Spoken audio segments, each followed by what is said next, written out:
I'm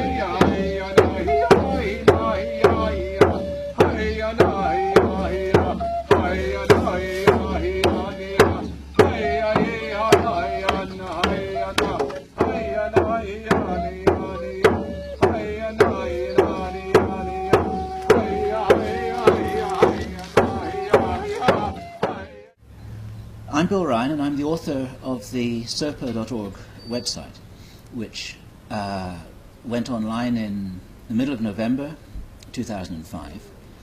And one of the features of the website was a contact form in which I encouraged visitors to the website to contact me with any information, comments, thoughts, questions that they might want to have. And of course, my original intention was to encourage a dialogue about Serpo itself. But right from the start, I was aware of the possibility that people might get in touch to talk about anything else, which of course I welcomed. And one such here is a man who I'm talking to. It's a very great pleasure. I'm not going to identify him for obvious reasons.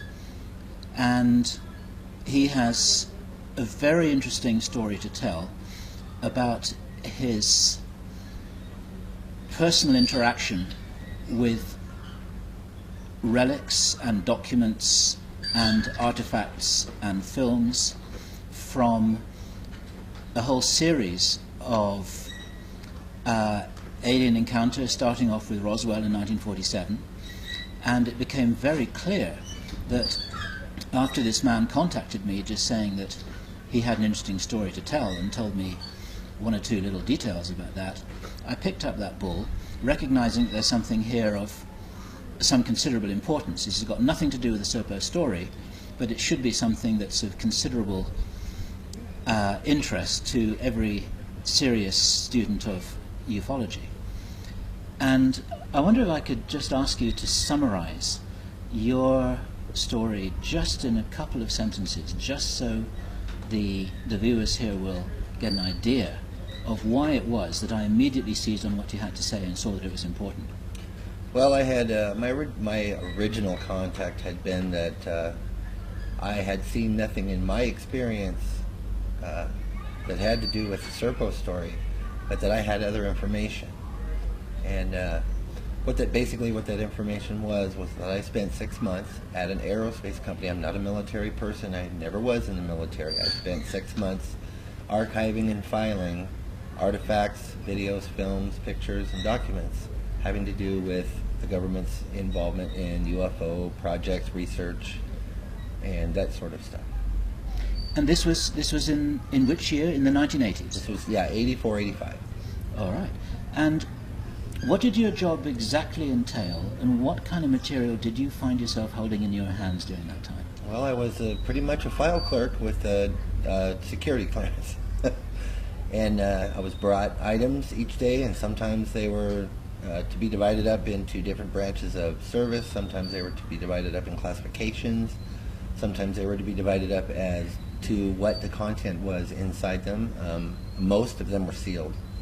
But there were artifacts from crash ships. There were discs from crash ships. There were mostly pictures and documents from the U.S. government and all branches of the government, and also from aerospace companies. Could you tell us what kinds of stamps these documents contain? What stamps? Classification stamps, top secret, secret eyes only, secret code word.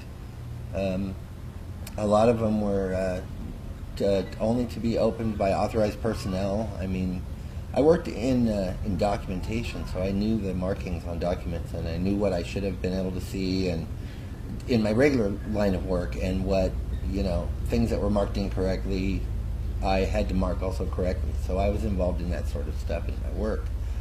A lot of them were military that were not marked with any classifications whatsoever, which to me was kind of odd, but that's the way part of them were. They were just sealed envelopes with no markings whatsoever. And what caught your eye the first time you came across this information that actually sort of turned your head? Well, it is something that I had believed in for quite a long time, and to be able to actually see proof to me, was probably one of the best things that has ever happened to me. That's the way I felt about it. I can really imagine this. How old were you approximately? I mean, were you in your 20s? It was or in your my 30s? 20s, mid-20s. It was in your 20s. In my 20s. And since you started to come out with this information, one or two people have called you Roswell Man. Is this just because of, I mean, was this material just from the Roswell crash, or was it from other, let's say, interactions and time periods also? Oh yeah, it was material for the lack of, the quest for, and the gathering of knowledge to do with doing with extraterrestrials and vehicle crashes and recoveries and equipment recoveries, that sort of stuff, all kinds of stuff. So in fact, it was a whole cross-section of government-alien interaction between 1947 and the early 1980s. With the present days, yeah. Wow, okay. Now you mentioned that you noticed there were a number of crashes, and you actually told us a number.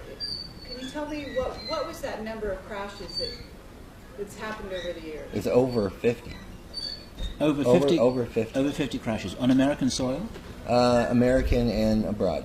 And abroad. And these were documented? These were documented crashes, over 50 crashes.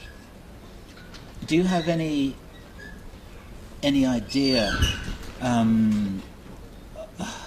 of the number of different alien species that were involved in these crashes? No, that's knowledge that I can't remember or can't recall, but I do remember coming across at least 5 different types. And did you see photographs of these beings? I think 4 I did, 4 different kinds. You saw photographs of 4 different beings. And could you describe them? Well, there was, my favorites always were the tall orange ones, which in documentation it was stated that they were the creators of what we call the grays, the common gray aliens with kind of the pointed chin. The orange ones were taller, thinner, had a more round face, but still had the large eyes. Those were the 2 most prevalent. There was also another race that were almost like the grays, but maybe a little bit more pale and a little bit more stocky, but the same type of size, like almost cousins to grays, almost. And then there was talk and pictures of beings that looked just like you and I, only had light skin, sort of like Mr. Ryan here with the blue eyes and lighter hair, though. And Are those the Nordic types? Those are the Nordic types. Those are the Nordic types. Those were the ones that, from what I've been reading on the internet, and I never read documentation of this, that offered to save us if we disarmed our nuclear weapons and that sort of thing. Okay. But you never saw any documentation about that interaction? No, I did not. All right, okay. Was there documentation about the purpose behind the visitors? In other words, why they were here? Yes, there was. It had to do with them fearing our nuclear capabilities and both destroying ourselves and maybe other species out in space, because we were getting awful close to space travel at that time. And was this a hypothesis from the government, or was this something that you read in the documentation as something that was definitively known? This was definitively known through contact. Okay, through contact. Through contact. Did they explain how they communicated with the aliens in this documentation? Most of it was telepathic. Telepathic? Yes. Did they reference remote viewing, or how the humans were conducting that? Do you mean telepathic in a person-to-person sense? Correct. Correct. In being to human telepathically, to where they could sit there across like you and I are sitting, and I would just have to look at you, and you'd know what I want, and we'd be communicating through our minds, that sort of stuff. Did you have any kind of any sense of how many of those beings were, let's say, active guests of the American government in such a way that communication like that was possible? Was it just 1 or 2? Personally, probably maybe 5 to 10, but as far as my knowledge, I think in my opinion, there was way more. Okay. In my opinion. But your documentation reflected 5 or 10. What I saw was, what I came across looking at documents was evidence of 5 to 10. Okay. What else did these aliens reveal about themselves in this ongoing dialogue with the American government? Well, they claim to have been that we are descendants of them, that we were actually put here on Earth from their genetic material, that we were genetically engineered and put here, and that we were one of their life creations. That was the one major thing that I read. Also, they also claimed that they were the ones that were responsible for putting Jesus Christ on this earth to teach us spirituality and to get us to evolve past the greed and what the Bible calls sin. I think it's just, I really don't know what it is. I just know that there's a human condition that causes us to want to preserve ourselves, and it causes greed and life survival skills and that sort of stuff. And was that specifically mentioned in the documentation? It was alluded to. It was alluded to. I wouldn't say that it was specifically spelled out that way, but it was alluded to. What was alluded to? Could you reiterate what was alluded to as opposed to what was said? The teaching of humankind to evolve to a higher plane, to where we would realize that we're all one species and we're of the same material, both energy and physical. And there's no need to fight wars with one another, and there's no need to have currency. And I mean, it's that sort of earthly stuff that we kind of pride ourselves on and get our identity from, because according to them, they don't have that. They don't see their bodies like we see ours. It's not a possession to them. It's a vehicle. Written documents, what would the photographs contain pictures of? Biological entities, ships, mostly flying ships, and a lot of them from far away, but some good reports and sightings that were labeled Apollo and the space shuttle missions and space shuttle missions too. Okay. Photographs from the space shuttle missions? Yes, and older photographs, black and white, grainy, older photographs from. Are there any particular photographs that come to mind that really stuck in your mind, so you remember all these years? Well, what I'd said in the other interview that I conducted was what got to me the most at first was that I saw pictures, and this was labeled Hawaii with a typewriter, so they were pretty old pictures. They were black and white, of a ship entering or going into the water and seeing no splash. Okay. Of a craft, a saucer-shaped craft, and all I could see on it was lights, and it wasn't blurry at all. It was a pretty good photograph. From what kind of range? I'd say probably 500 or 600 yards, maybe a quarter of a mile away. Okay. So on an 8x10, the disc was like 2 inches, 2.5 inches. So it was a pretty good shot. Okay. And that left a real mark on you when you when I saw that, I'm like, wait a minute, because I'd never thought about that aspect of extraterrestrials, that they would even think to enter the water. I wouldn't think, or later on thinking about it, it's like maybe that's where they came out of. Well, water is just another fluid. Water, air, it doesn't matter, I guess. Yeah. Yeah. It's just more dense than air. Just going back to the aliens themselves, was there any documentation about where these guys came from? The only documentation I saw jibes with the Serpo story about Zeta Reticuli. Zeta Reticuli. All right. And no mention of any other star system or source. Okay.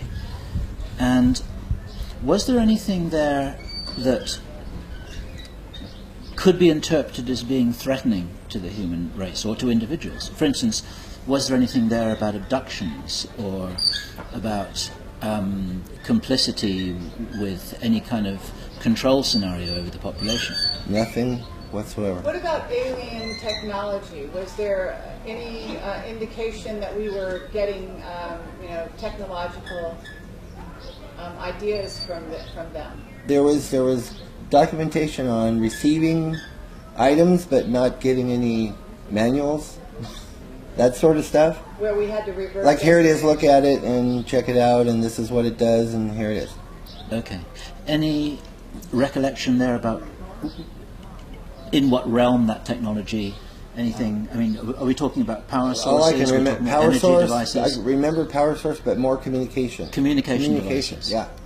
What do you recall about that? And no weapons that I remember at all. No Nothing weapons. about weaponry. Yeah, they didn't. We were supplied no weapons. What do you recall about the communication devices?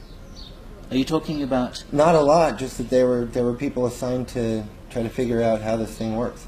Okay. Not any information about what it did Okay. or how far it reached. What did you learn about the, at the risk of using the word in the incorrect context, the spiritual context of these aliens?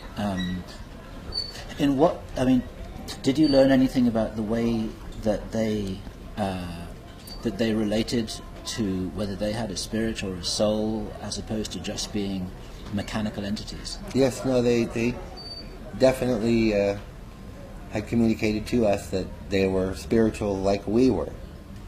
So they had likened us to them, or them to us, in whatever context.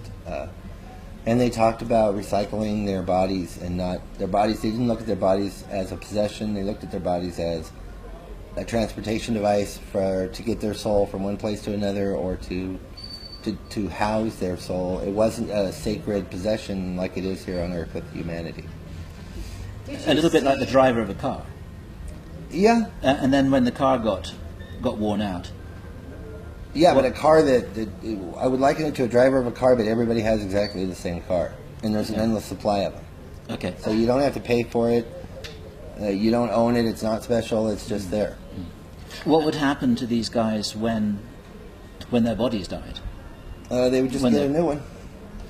They didn't lose their memories, is that right? Yes, they didn't have death like we did. They did not forget. They knew before their body was going to die, and they just went ahead and got a new one.